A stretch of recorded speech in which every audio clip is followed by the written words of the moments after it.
जितासनो जित श्वासो जित संगो जितेंद्रिया स्थूल भगवत रूपे मन संधार।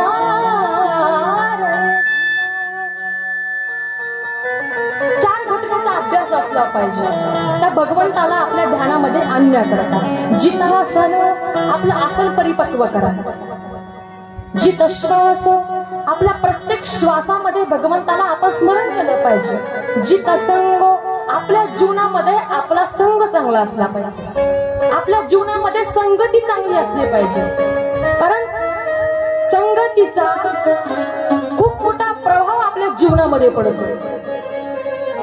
कसा पडतो एक दृष्टांत सांगते। एक संत महात्मा होते, बर त्या संत महात्म्याच्या जीवनाचा विचार सांगायचं म्हटलं तर ते संत महात्मा कसे धर्मनिष्ठ, कर्तव्यनिष्ठ, कर्तव्यपरायण, धर्माला जाणणारे एक संत सेवक ते संत महात्मा, एकदम तपस्वी। पण हे संत महात्मा रोज एका माताजीच्या घरी भिक्षा मागण्याकरिता जायचे। काय करायचे?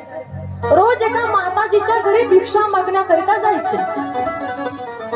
पण झालं असं, ज्या माताजीच्या घरी हे संत महात्मा भिक्षा मागण्याकरिता जायचे त्या माताजीच्या घरी झालं होतं भांडण। काय झालं होतं? भांडण झालं होतं।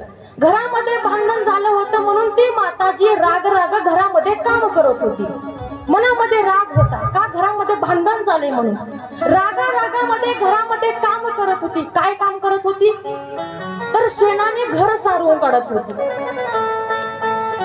शेणामध्ये असा कपडा बुडवायचा आणि घर सारवून काढायचा। पहिल्याच्या बायका करायच्या पूर्वीच्या काळामध्ये, आता ते राहिलं नाहीये। तर मग ती माताजी आपलं घर शेणाने सारवून काढत होती रागामध्ये।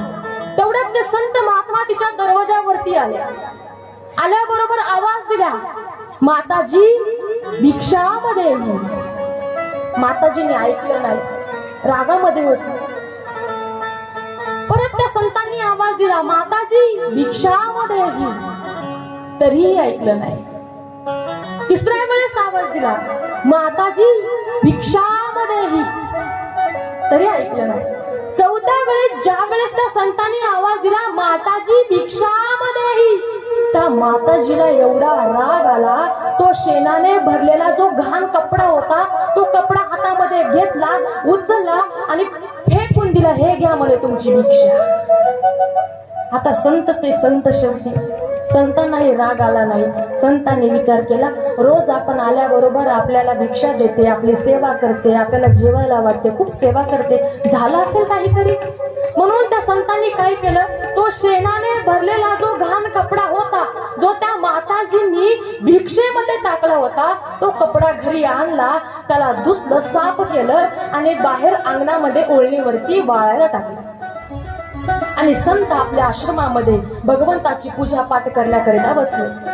त्याच दिवशी त्या संतांचा एक शिष्य आला, शुद्ध गाईचं तूप घेऊन आला आणि संतांना म्हणाला की गुरुजी, मी तुमच्याकरिता शुद्ध गाईचं तूप आणलं।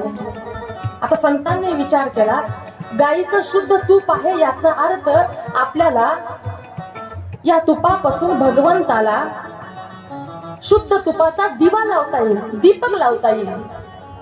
संतांनी विचार केला, पण आता दीपक भगवंताला लावायचाय, दिवा भगवंताच्या समोर लावायचाय। घरामध्ये दिवा आहे, पंथी आहे,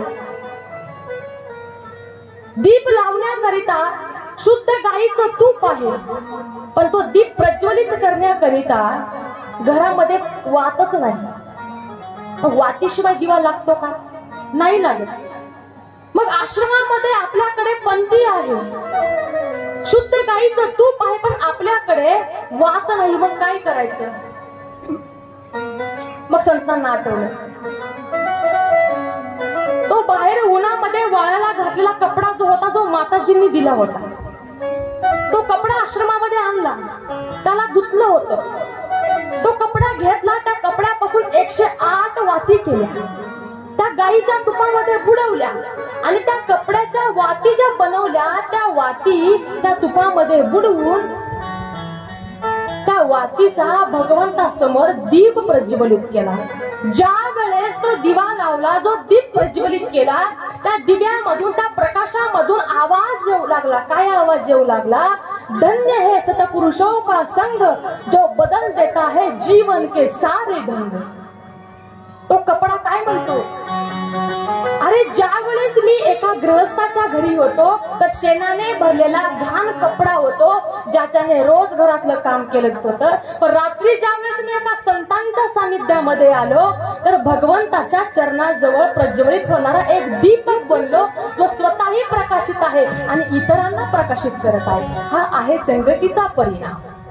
जोपर्यंत तो कपडा एका गृहस्थाच्या घरी होता, त्यावेळेस तो भरलेला घाण कपडा होता. पण ज्या कपड्याने संतांचा संग घेतला, ज्याला संग प्राप्त झाला एका साधूचा, त्यावेळेस